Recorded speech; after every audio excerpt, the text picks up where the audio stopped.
Not all superheroes wears capes. Some wear wellies. Wellies.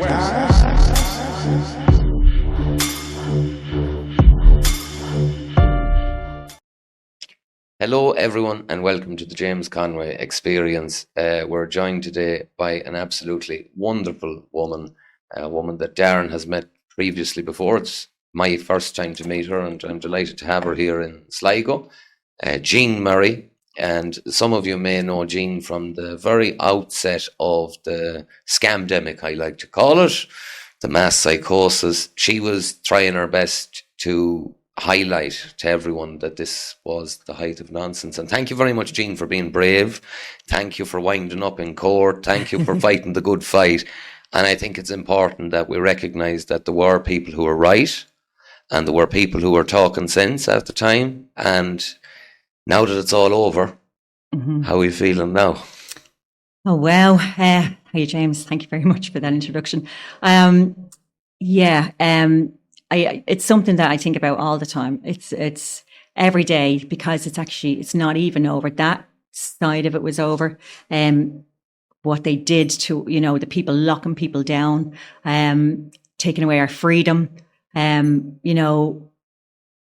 first sight, you know what I mean?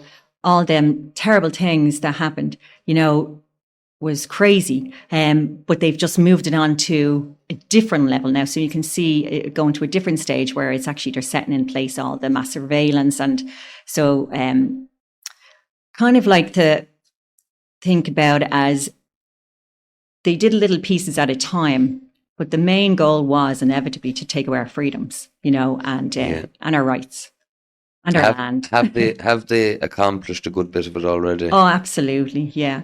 Well, when you think about all the policies that are in place at the moment, and in the systems, our departmental systems of government, and all the policies are in place, when you have to deal with any system, be it the health system or be it the justice system, and you are looking for justice for any reason in those systems, you will see, that it's absolutely impossible to get a resolution of righteousness when you go through it, and you're like, Gina Mac, and when I read through all these policies, it's designed absolutely not to help the victims or people who are looking for justice, and in relation to freedom of speech as well, or freedom of your actions or freedom of travel, all of these things, is designed to, prevent us having those freedoms easily, and absolutely to protect all of those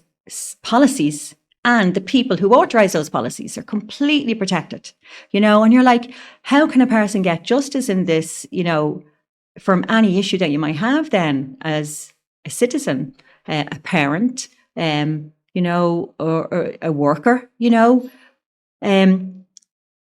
realistically, we're supposed to go along in life, and if we have issues, then this is what they want us to do.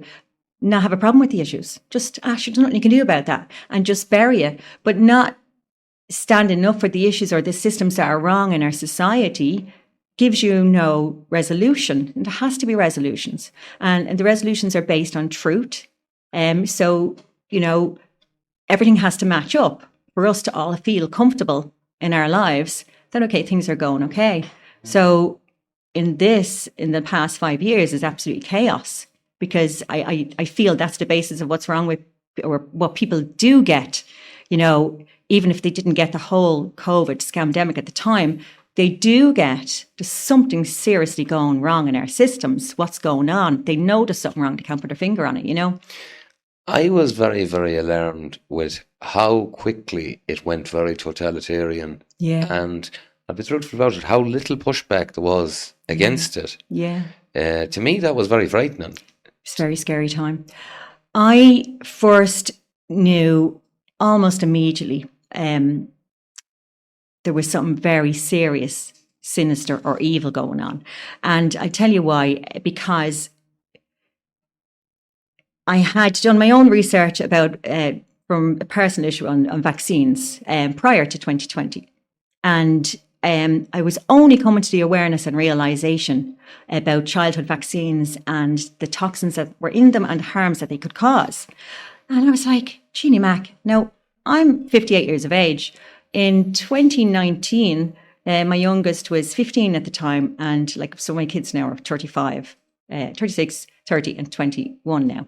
And so I'm a mother all of these years. All of my children are vaccinated, and there were quite a lot of things that I could look at back now and say, oh my God, and see the comparisons of when they were vaccinated and different side effects and reactions they had.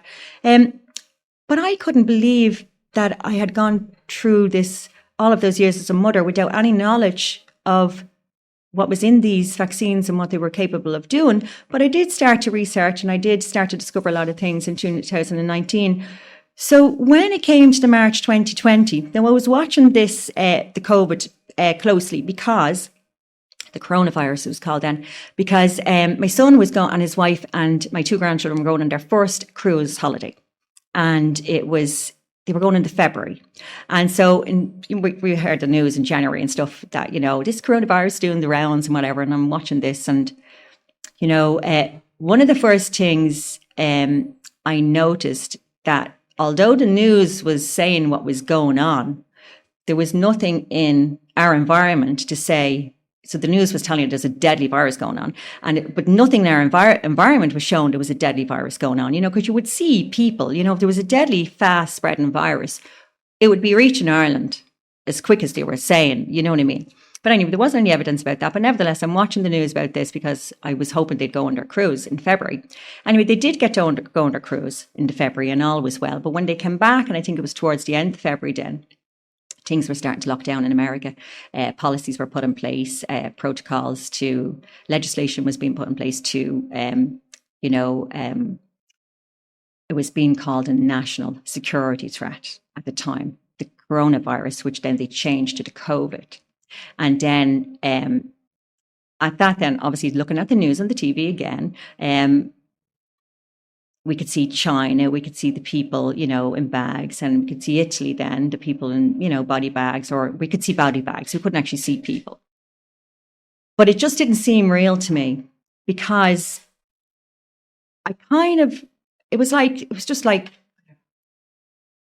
it was very false to me. And I don't mean that to be saying, like, why did I think it was false and other people saw the seriousness of it? I don't know. Maybe I watched a lot of TV. I thought it was, it was very, like other programs, maybe, I don't know. But anyway, in our environment, we were seeing no signs of this deadly disease. There was nobody dying in Ireland in March 2020. And then it was very soon after that, then they were talking about it, and it was on the Sky News. And I used to listen to all these radio stations, Sky News, the News Talk. I don't listen to any of them anymore. But Sky News was having an interview with Ian King and Pascal Soriot, and that was in April, actually, of 2020. And Pascal Soriot said, they were talking about this virus. We're going to have a vaccine in the arms of the UK people by the end of October 2020, November at the very latest. And at that, it just hit me. I said, oh my God, this is all about a vaccine. They want to get and they were talking about vaccinating the world. I said, why do they want to vaccinate the world? Why on earth? And then from what I had learned about the vaccines, and I was beginning to know, hang on a minute, these are bloody toxic, unnecessary anyway. So why would they want to give this? And this was a new technology. They were untrialed, untested. They had some sort of short trial, but for a few people, and though that wasn't successful anyway for those poor people. But anyway, that's what they wanted to put in the arms of the whole world. So I just immediately felt a sense of evil and shock. And I said, oh my God, they really want to do harm to the people. That was my first feeling of the whole thing. And then I was looking at the airwaves to see what I could find. Is anybody else talking about this? And first one I found was Richie Allen, believe it or not. And he was saying some really good things about, giving the news, the real news, what was going on as such on the ground. So that was really good. And then Gemma O'Doherty speaking out. So I said, oh my God, I have to go see, and Dee Wall, I have to go see these people speak. So I found my way into, and everything was locked down at this time. I think it was April 2020 and May then. And I found myself heading to Dollymount Beach to see Gemma O'Doherty and Dee Wall speak. And John Mortis was there actually as well. Mm-hmm. And now the things we had to do to get out there and hide and park my car miles up Fairview and, you know, kind of sneak down in the shadows. I mean, it was crazy times really when you think about it, because you weren't allowed to go anywhere. And of course, that particular protest or meeting held by Gemma O'Doherty was obviously, you know, the police were arresting anybody going near site, you know what I mean? So they didn't want to happen at all, you know. But I heard her speaking, Dee Wall and John Mortis, and I said, okay, yeah, this is a scam, and I knew it. And then, so that was great. And then we started going into the GPO. Jem, I think, and Dee Wall went to the GPO, and then that was on the Saturdays, and we went in there every Saturday to try bring awareness to people, you know, have some leaflets printed out. There's another couple of lads came there as well called Stand Together, and we'd go in there every Saturday just to try bring awareness to people. Look, this is what's happening. It's not what the government is telling you it is. And please don't lock down your business. Don't listen to them. Don't let them close down your businesses. You know, so that was one of the reasons. And the other reason I went in was to try and convince people that there was something going on with this vaccine and please do not take it. And the reason I wanted to go out there and tell the public was in order to convince my own children, my own family, because I felt if the wider network realized, oh, hang on a minute, we're not going to take this vaccine, my own family wouldn't either. Because I'm not an educated woman by no means in any level, third degree level. And look, I'm thank God for that really, because my education is on the street. But what I did know, it wasn't hard to find out. You know, you just have to start reading stuff about things and, you know, and seeing, you know, people's resources and, you know, and you can base these facts that they're giving you and information by their resources, and you can double check. And it was easy to find that there was something terrible, serious going on. So that was the reason I did that. And it was just like, I was on this mission, you know, and I just had to go in every Saturday and just, you know, focus on this and try get this information out there, you know. I couldn't believe how, you know, when they opened the bottles, the information leaflet said blank page on it. Yeah. And like, we're joined by a butterfly. Like, how could any doctor or pharmacist in good faith say, I'm going to administer something that I don't have ingredients for, I don't have information for, you know. But there was no, how do I say, that wasn't hidden knowledge. No. It was an experimental drug. That wasn't hidden knowledge. And they used that term, didn't they, Yeah. on the news and stuff. But you see, this is where, you know, if you write off anyone who's telling you contrary information and say they're a conspiracy theorist, well, what is the conspiracy? Oh, they're telling me that this is an experimental drug and there's no information on it. Yeah. That's exactly what it was. Absolutely. Now, there's a great girl on Substack, Sasha Latipova, and she has done extensive research on all the hows and the whys of this development of the mRNA technology vaccine. She used to work in Big Pharma herself. So she became suspicious. She left a few years ago anyway, but she became suspicious immediately about this. So she, in her information, this was a military operation. And the Department of Defense came to Merck Pharmacy in 2017 and said, we want you to make up, be ready for a national security threat, you know. So you'll need to have a product that will, you know, help people, cure people, or whatever they wanted, or, you know, for everybody.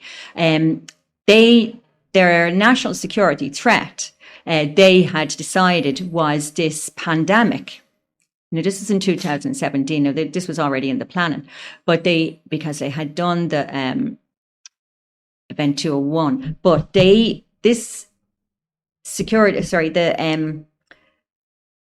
national security threat was a pandemic that they had decided was going to happen based on a computer model that they had drafted of what a pandemic or, a virus, a deadly virus will look like. It was not from a real pathogen at the time.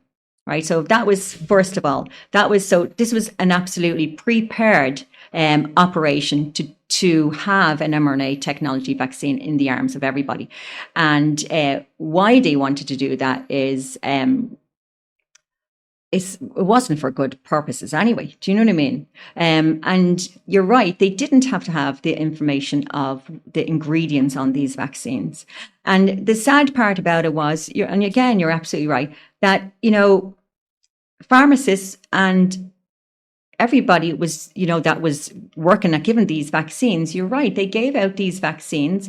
People had not got properly informed consent because they had no idea what was in this vaccine, what was going in their arms. No. They were just told, oh, it's absolutely approved, it's safe, and sign there. They did not know what ingredients they were taking in their arms.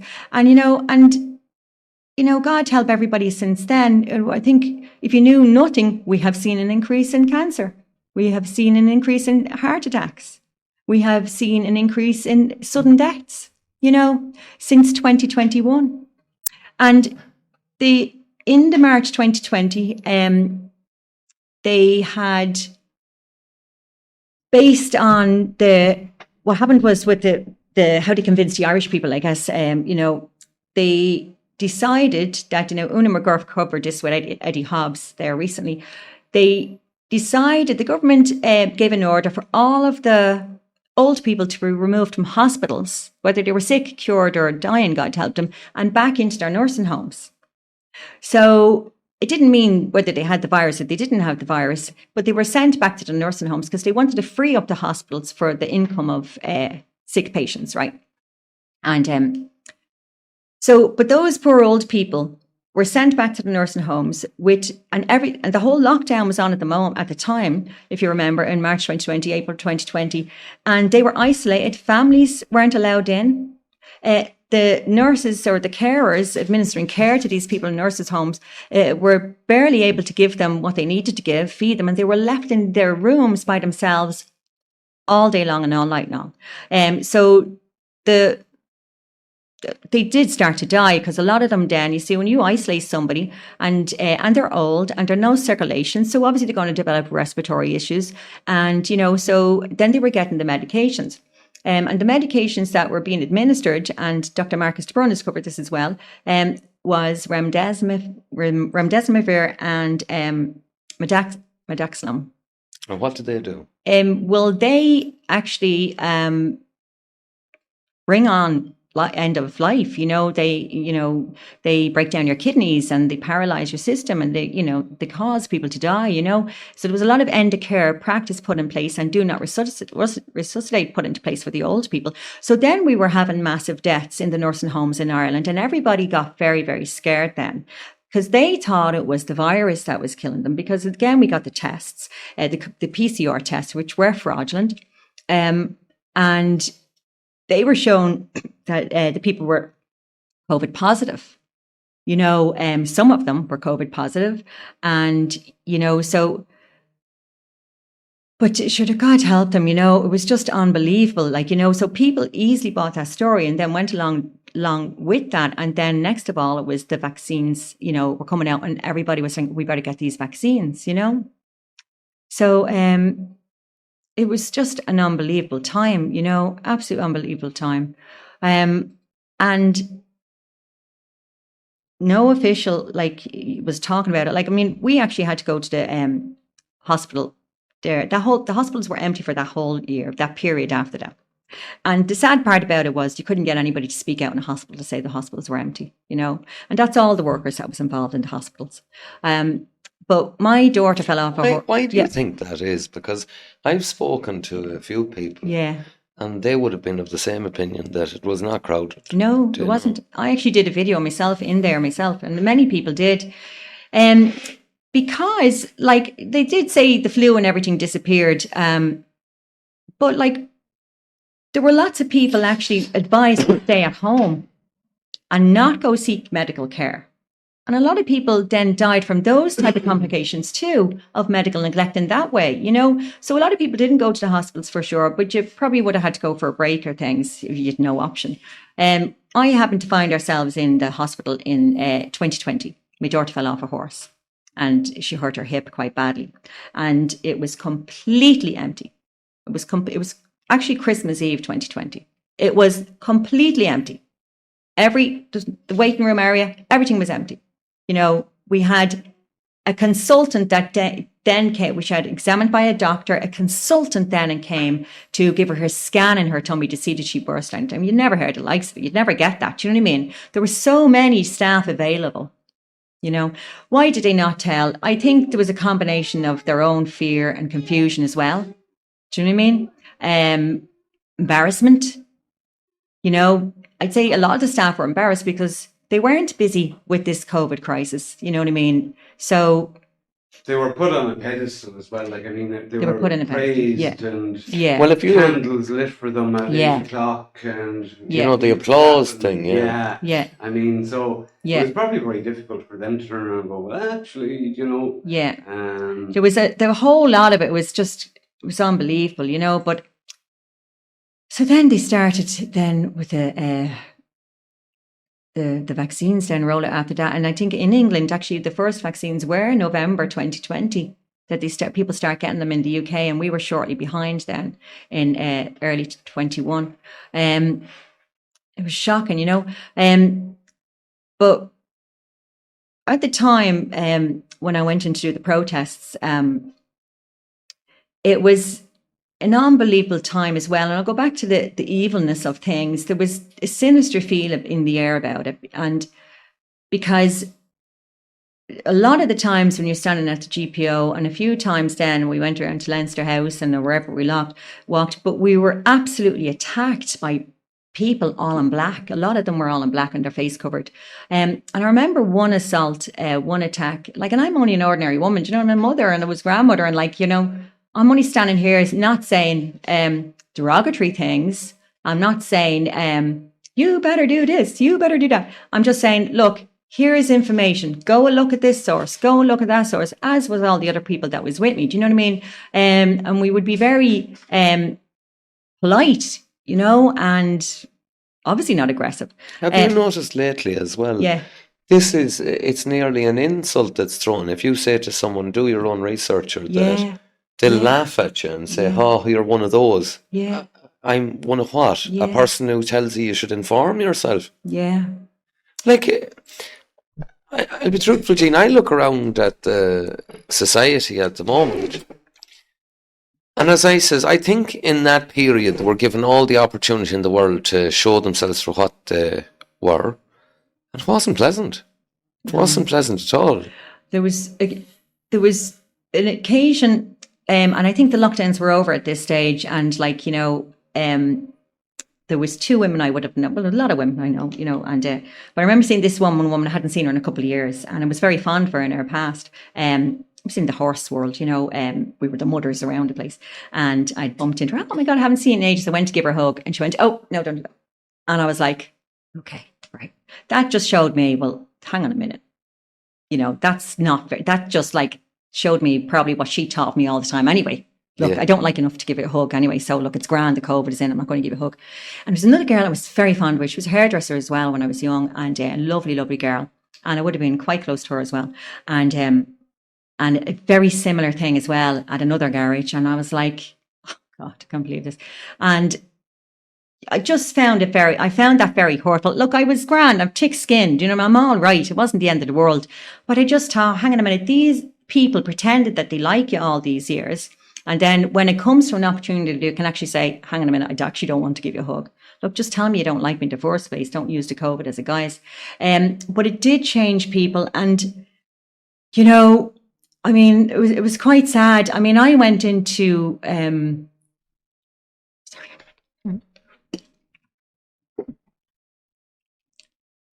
Take your time, you're all right. Quite emotional, actually. When you bring it all back. But I went into Super Value. Like I would have gone to my neighbour. I used to shop for my neighbour. She's a lovely woman, Lorna, God bless her. She had a kidney transplant, so she couldn't go out. And I was delighted to her shopping for her to go into Super Value in Ratoath Village. And I'm not going to tell you a word of lie. You know, you need thick skin. You know, absolutely thick skin. You know, because I wasn't wearing a mask. And you see, the thing about it is, I wasn't sick. I never had a sniffle. Do you know what I mean? If I was sick, my dad had undergone cancer a few years ago. We had the chemotherapy. And I said, look, we all have enough cop on to know we're not going to get near anybody sick, especially if we have any sort of illness on us. You know, so I refused to wear the mask for my children, I'm going to tell you, James, above most of all. The thoughts of even having my child masked in the school system, the masks absolutely said to me, what a kick in the face to my children. My children were nothing. They were going to put your mask on you. And people couldn't see exactly what this was, that they were masking us. And it was nothing to do with a virus that they were masking us for. There was absolutely nothing to do with a virus. Remember at the very beginning, they actually turned around and said masks make no difference. Absolutely. You know, and then science changed. And then all of it, Fauci, didn't he say, no, your mask? There was, oh no, the masks are absolutely, no, they don't do anything. And then next of all, it was, and even Trump in those early days, oh yeah, no mask. And then it was, oh yeah, put your mask on. Like, it was mad. But that was the main reason I wouldn't wear a mask. And it was to show my children, you don't need to be afraid. It was that simple. And I walked in there when I've been in there numerous times, and this manager was trying to obviously every time, where's your mask? No, excuse me, I'm not wearing a mask. You've no right to be in. This particular morning, pounded over to me. Young fella now, about, I'd say, could have been mid-30s at the time, late 30s maybe. Where's your mask? I don't wear a mask. You have to wear a mask. No, I said, I don't. I said, I'm exempt. It was very polite. And went about my business to whatever. So by the time I got over the fridge, he came over and gave me another warning. He said, I'm going to have to ask you to leave the shop. I said, I'm sorry, I know my rights. I'm not leaving the shop. I said, I'm doing my shopping and I'm doing my neighbour's shopping. And so I went off to the fridges, whatever. And next of all, 3 Gardaí came in and they came over to me. And a few minutes later, came over to me and said, oh, there you are. Is there a problem here now? And I said, oh, hi, Gardaí. No, it's not a bit of a problem. And, you won't wear a mask. And I said, that's because I'm exempt. I have a medical condition. Oh, can we see your letter? He said, of course you can. So I gave them medical, whatever I had there in my purse. And they were saying, oh yeah, that's grand. Happy enough with that. Not at your man. No, she's grand. And off they went. But it was the most degrading thing, and you're a grown one, I'm 58 now. What age was I then? 53. And you've got this little dog ignorant piece of scum treating you like a piece of shit because the government told him to. Yes. Do you know what I mean? Not because he's going from any sense of logic or that he cares about anybody. He didn't care about me. My shopping bill was expensive. My neighbour's shopping bill was quite expensive. We were good shoppers there.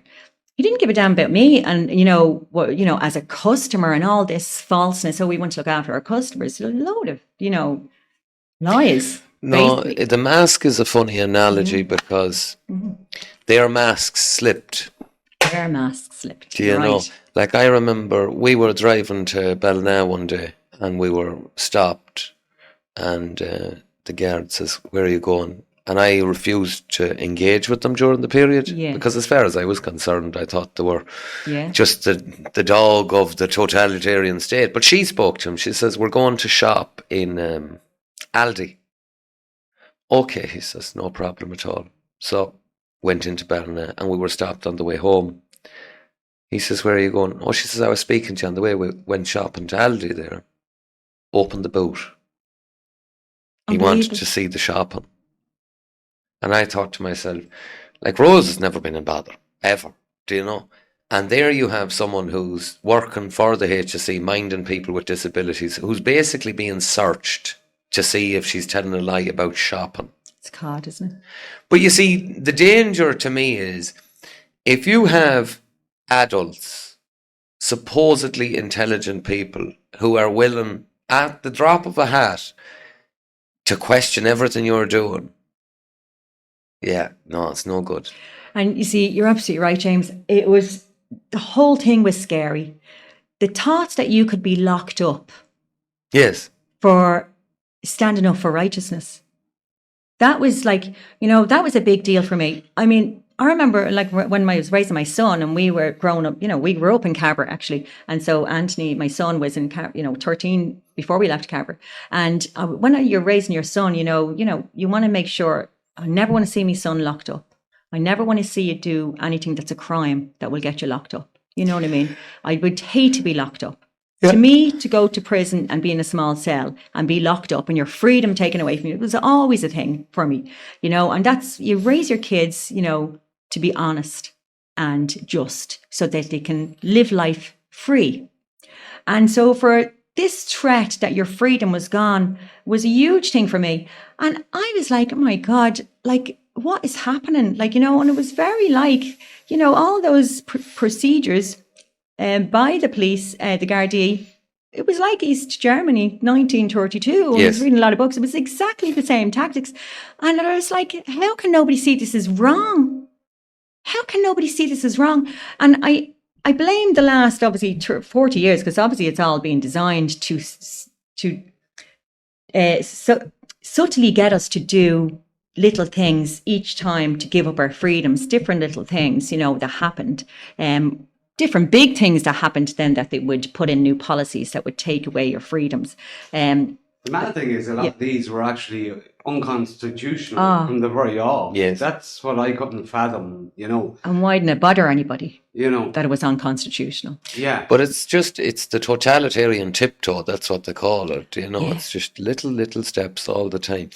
And then you wind up in a situation, what we wound up in. And to be honest about it, I don't see it stopping. No, I don't see it stopping. I think what we're doing here, I believe, will be banned. Yeah. Very shortly. I think they'll have a hate speech bill and they will make it impossible to hold something like this. I think they'll ban congregation. Yeah. I think they'll bring in a ban that unless you have a license for a congregation, you won't be allowed to have. That's my humble opinion. But how are they going to go about that, seeing as you have those fundamental rights written within the Constitution? Well, they've already shown that they don't care. Yeah. And the unfortunate thing is the populace has shown that they don't care. Yeah. And the truth of the matter is, we're in an absolute minority. Like That's right. You were doing your work above in Dublin, trying to highlight this. You were a minority. We were up here trying it. We were a minority. Yeah. The vast majority of people, if a government says to them, jump, will say how high. And they've proven that time and time again. And you see, I'm just wondering, like, how in such a short time did they forget? Like, when I was growing up in Cabra, my dad, he died, God bless him, there a few years ago of cancer, but he was like, there was great, obviously young, strong Irish men around at the time. You know what I mean? They grew up in Dublin City in the tenements, actually. A lot of the people that came from or lived in Cabra came from the tenements of various places in Dublin City. And my dad was one of them. And one of the things, like, they were quite clever. They were not educated, but they were very clever. They knew what was going on. And maybe because it wasn't too far a time from 1916, but they were all very patriotic lads. They knew what was right and what was wrong. They knew, like my dad, for instance, when the Jack Lynch signed, I'll never forget, I still remember, I have a great actual memory. I was 5 years of age when Jack Lynch signed in us to EEC, and my dad jumped off the chair, tore his newspaper up and was livid. And he was like, oh my God, the ruination of Ireland, the ruination of Ireland. And he wasn't wrong. And when you look at that, the origins of the EEC then, and you, like I was reading up that recently. So you got two fellas there, Schumann and Monet, who had this design to have a United States of Europe. Mm-hmm. And it was initially set up so that trade could be easy. And that was the guise they sold it on. But in their writings, it was going to be, they wanted to completely, it's going to be under rule of authority. Do you know what I mean? So Yes. they already knew. So a question came up there recently as well about De Valera. Was he good or was he not good? He had to know, because it was in the 60s that Schuman and Monet set up anyway the EEC, and all this writing was in place, all these policies are in place, and where they wanted Europe to go, or to be the states of Europe and have the control of all the resources. So De Valera had to know, but he never said anything. And then obviously Jack Lynch was in place. Now I don't know I didn't delve too much into De Valera myself in those last few years or anything, but I do know that he had to know. And Jack Lynch obviously had to know, signing into the EEC, where these fellas wanted to take Ireland. And they wanted to take our resources. Yes. And they wanted to take all our resources. And then, like, all our land rights. So, talking about the Constitution, overwriting the Constitution, like, they just are going in, and it's legalised. They've legalised theft, basically, what's after happening. Do you know what I mean? So they've shown they can do anything. But those load of men in 1972, like my dad, and my dad was a big fella now. He was 6'4", 6'5" probably, and he was worked in a butcher's, an abattoir. So he carried the cattle on. He was a big, strong fella. And when the boy racers, we had 6 of us, all girls, when the lads were racing the cars up and down Carnlough Road, Dublin, North Dublin, my dad would literally go, and one night he'd had enough of them, and he picked up a railway sleeper out of our garden and went into the road and threw it in the road and stopped the car dead. And of course all the lads jump out. That's the type of men you had at the time. They weren't afraid of anything. And we were actually surrounded by big families, and all the fellas were all the same, Then, and he had a good job, my dad. He was a butcher, as I say, all his life. He changed his job in 1977. He used to work in Buckley's, and he had a good job in Buckley's, but he was offered a management position in this new meat packing plant in Grand Canal Street. And he took that job, and I think it was obviously early 1977. He was 10 weeks in that job, and it was closed down. And remember you're only a young fella, so you won't remember. But that was the recession that was started then in 1977. And the EEC, those guys promised prosperity for Ireland, and the first thing they did was absolutely go about annihilating the working class man of Dublin, of Ireland. And all those 100,000 Irish young men were put out of work. Your age, James, imagine that. See, we're beginning to see the end points of it. You're looking now at a European army as a very, very logical conclusion for me. Mm-hmm. And I'm watching, there's a channel there, Joe.ie or something. We had a young fella here was speaking about it yesterday. They were going around the streets of Dublin asking young fellas, would you die for Ireland? And I thought, you're doing that for a reason. Mm. You're starting that conversation because there's going to be a recruitment drive very shortly. Mm-hmm. In my book, I don't see how this ends any other way than war. Yeah. And, I think they want the war, don't they? I mean, talking about, like, even with the open border situation and the influx of foreign nationals into our country, mm-hmm. from third world countries, without limits, and the things you see on the TV and the assaults that people are, receiving from these foreigners and different things. And it's lots of crime anyway. And no justice then for the victims. The usual, back to no justice. And these people are walking free. And it's absolutely going to incite racism in people. We're not racist. Irish people are not racist. Do you know what I mean? We have a Saint Martin, don't we? And he was African, but we're definitely not racist in that sense. But and there's another thing that I would like to say about racism as such, and this is all in the education system now. This all critical race theory, and all the rest of it, and our white, supremacy that we're entitled. We're white entitled, and I read a book recently. It's only a novel because I like to read a novel every now and again, and it was Jodi Picoult, and it was Small Great Things, I think it was. But anyway, the theme of the story was racism, but what the young black nurse was going through was absolutely no different to what my poor father went through as a white Catholic Irishman in Ireland. Never mind the Irish people who went across to America and, where no Irish need apply. It's poverty that is discrimination. It's discrimination against poverty. It's like people who have no money or no means are easily targeted, by these, authority figures or anybody with money or, position or power can easily target anybody. And if only people would realize it doesn't matter whether you're black, yellow or white. If you haven't got a penny in your pocket there and you have no defense when it comes to when they start taking off your land off you, how are you going to fight these people? Do you know what I mean? Yeah. So that's the thing, because at the end of the day, in my experience, through various seekings of justice, it costs you. Yes.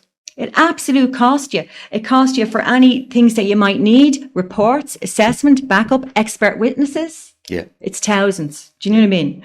And, so when you have no money, and it's back to the justice again and righteous justice, and if something happens to it's all very well coming on at you, something happening to you, but if something happens to your children and you want justice, because injustice is given the resolution to the problem that happened or the situation in the first place. It's a resolution, and we're all entitled to a resolution, so in that's it. I mean, this is what it's, all about happening. Sorry, lost my train of thought there for a second. But then this is why they're bringing us back to the high taxes, the cost of living. Every one of us have week to week, nearly living week to week, and I mean, no matter what income you're on, then, you're paying your mortgage and your costs and your different things. When it comes to people losing their rights, they're not going to have any means to fight these rights, So yeah, we are in a terrible, terrible position, and they're not going to stop until, you see, the land grab that they're doing through the taxing situation and the property tax and the inheritance tax, and they're not stopping. They're higher and higher, and it's coming here. And so, sorry, back to my first train of thought there when I was saying I came from that era in the 60s and 70s of poverty and patriotism, because our parents knew that they weren't, they were, a lot of them, their parents were born in these early 1900s, late 1890s. They knew what it was like for the Irish to be downtrodden under the Crown rule at the time, have no food, have no money, have no rights, have no voice. We knew that, we were raised into that family. We knew that's the way it was. How did a lot of the population forget, from then? I think it's the fact that the people were living, they had lived through it and they remembered it. Just pause for one second, Darren. Yeah. I just want to go and get a bit of fresh air. Sorry about that if you notice a little cut there. I went outside, so I did. Jean, tell us a little bit about the economic situation, because there's a massive amount of small businesses that were lost during the COVID period. They have not returned. From our perspective down here, you're seeing pub closures, you're seeing closures of small little kind of knick-knack shops and all of that. Shocking. How is it looking up your end of the country as well? It's the same. So one of the reasons I actually came out as well was what alerted me to, as well as knowing that it was about a vaccine, I knew it was about destroying the economy in March 2020. And the reason I knew that was because it started in 2008 when we had the recession, where the government decided to bail out the banks. And with that, absolutely annihilated the independent Irish builder at the time. And my husband was in construction, he's in roofing. And so he did a lot of jobs for the big guys, if you will. And all these big companies were shut down. So it was absolutely unbelievable. We knew kind of it was coming because it had happened in America first. So, but needless to say, there was no money coming in. They shut down. They couldn't pay your money. Now you had to pay your little guy your money, so it almost absolutely annihilated my husband's business. So we were kind of still young at the time. My husband was only in his 40s. So I was only early 40s, 40 myself. And so we said, right, look, just we'll battle through the storm. But many people of the age 50s and 60s and that in that period who would have been well set in businesses lost their homes right beside us. There was lovely, lovely people just losing their homes, couldn't pay their mortgages, and they were absolutely put out. I was absolutely shocked by this. And then you see the government saying they're going to bail out the banks, and you've got all these lovely people, families, young parents with their children being put out of their mortgages that they paid something like 600,000. A lot of people paid for their home in my area. And there was no mercy for them. And that was one of the things that got me start writing into the government then. And I said, this is disgraceful. This is happening. That's happening. Don't be doing this. Don't be doing that. Wrote into Pat Kenny, Joe Duffy, whoever would listen. Nobody was listening. So we battled down the hatches and we had to work very hard to pay our mortgages and do all that. As we did, as I said, we had youth on our side. A lot of the people in that older age bracket, there was a lot of suicides, a lot of marriage breakups, because all that money stress is absolutely really difficult on a marriage. We had that too, but we battled through anyway. So in 2019, as it was coming, it was a hard few years. That was a hard few years. We had huge mortgage debt ourselves. 2019 came and I said, oh my God, I can see a light of a tunnel. You kind of have enough money left over, after you pay your mortgage. This was getting better. And that was late 2000. That was September 2019. October. And then next of all, this comes in with we're going to shut down your businesses. And I was like, no way. I said, no way. Don't do it. Don't do it. You can't do it. That's going to ruin you're not going to come back from this. And it's not going to be for 3 weeks. How long is it going to be for? And that was the beginning of so the first part of destroying the small businessman was in 2008. And this was the second part. I knew straight away they were going after finishing the middle class, the small middle class man. You know what I mean? The likes of myself, my husband, the shop owners, the pub owners, the restaurant owners in their village. And like that as well, they were really struggling to survive. And then you've got the rates and rents of all these premises, and lots of them closed down. A lot of people had difficulty in filling these spaces again. They're only starting to put them back in there now. The problem with that is, obviously we all know in the last couple of years then, the cost of food has increased. So now people's spare money, they don't have spare money because they're paying their food price. Shopping food has doubled in price. Their electricity has nearly tripled in price. Their gas or whatever they have, their car payments, it's all going on. So it's very little excess money to actually go and buy anything in these little shops. So they're still struggling for business. Do you know what I mean? And it's not going to end well, and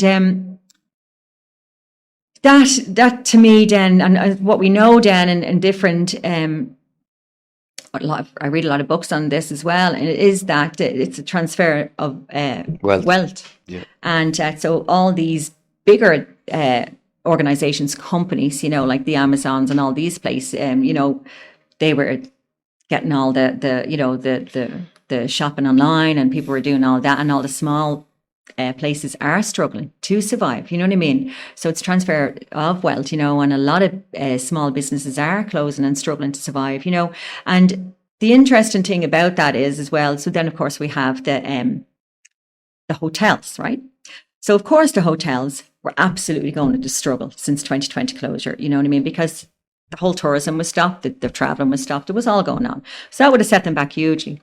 And understandably, we can see how they would struggle. It's not easy to have all this debt and then to be able to just not do anything about it. But what did they do? They started taking in these immigrants, didn't they, into the hotel and getting them off, getting the payment off the government. So this was catching on. So this is what's happened. It's happening in my area in Ashbourne as well. It's happening around the country, our beautiful tourist spots, because we got this mass influx of immigrants, unvetted, free flow borders under the Irish government, coming in, and the hotels are taking them all in, and they're getting a huge amount of money for it, And why this is not good for the hotels is because we're all in business. None of us did the dirty on our fellow man to try like, it's like if you have the famine, it's like if your neighbours are starving and you can afford to feed your family, but your neighbours are starving, you're not going to let your neighbours starve. You're going to give them a bit of food. You know what I mean? Because that's the right thing to do. So when the hotels were saying, oh, I'm just going to look after myself and taking these immigrants because I've bills to pay. But sure, we all had bills to pay. Do you know what I mean? And if they had just all said, no, I'm not closing my business. I'm not closing my business. I'm not closing my business. It would have been over. Do you know what I mean? It would have been over. It was a trial run. That first 3 weeks of locking down your business was the government chancing their arm to see how many people would comply. And that was the first nail in the coffin the business owners put in for themselves, you know. But so the only people who are getting, with the hotels then, they were the planning exemption that allows them to change the status of use of the hotel. It was all freed up that they could just take in asylum seekers, you know, and change it from a tourism residence to accommodate asylum seekers. And, you know, that's really, you know, it's really unfair play for people, you know, and we just seen recently Simon Harris say that he's not going to change that legislation because he's going to leave. There's nothing he can do, and he has to leave it like there for the moment, you know. But in giving these hotels that freedom of the planning exemption, it's because they're bringing in more immigrants, asylum seekers. You know, they're bringing them in. They've nowhere to put them, so they have to put them in hotels. You know what I mean? So it's just going to continue and continue, you know, and that's their plans. There is because it's going to continue. What do you think? And I think we'll finish up on this. In your mind, what is the resolution to a lot of these problems that we're seeing in Ireland? We have to, it's so far, it's very far gone. We're very, very deep in with the policies and legislations. The EU has everything really, really secured that we actually can do very little at the moment about anything. What I would like to see myself personally is if the whole government system is massively corrupt, but they're, you know, the National Party lads themselves, they're a great bunch of lads, you know, if you never know, if all of the Irish voted for for nationalism, who knows, you know, something might come about it, you know, because their values themselves are pretty good and their policies, and they want to close the borders and they want to repatriate, which has to happen. We have to send some of these people home, a lot of these people home. We're losing our culture. You know, we're losing our heritage. We're losing our Irishness. We're being replaced. We're actually being invaded. You know, so like I have absolutely no problem saying these immigrants, these asylum seekers, they have to be sent home. They're, you know, there's border control for a reason. Yes, we all love to travel. Yes, we'd love to stay in a country and migrate to a different country for a couple of years, maybe. Or there are people who want to go to better countries for sure for their families. I understand that, but has to be controlled. Like, we're a small country. We're 300 miles wide by 360 miles long. You know, these people are coming from continents, Africa, the Middle East, with vast, vast land, you know, mass with billions of people in them. Where is it going to stop? You know, so we have to get some kind of control back. And I do believe the only way is going nationalism. Now, the problem we have with the Irish people at the moment was, I think the working class people, we all thought that Sinn Féin was nationalist. And so they did win a lot of the working class votes there in the last few years. But now they realise that Sinn Féin are not nationalist. In fact, they're direct orders from EU and the Crown. But so it's I think the people have lost faith in nationalism. But I think they need to get to really think about where they want to be themselves. They need to look at their own situation. They need to, like, batten down hatches, I would say, now in the next few years, you know, watch what's going on in their own house, financially wise. But they need to give the nationalism a chance, or they need to start seeing what's actually going on with these policies and legislations and coming from the EU, taking away our rights and freedoms. And they need to realise you're entitled to be free. You know, we're entitled to be free people in the world.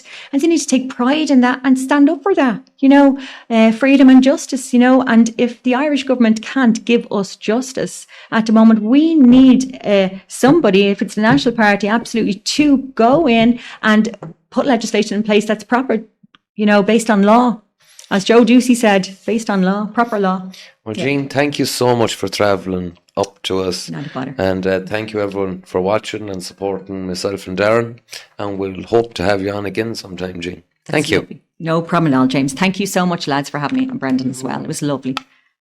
Drive was lovely.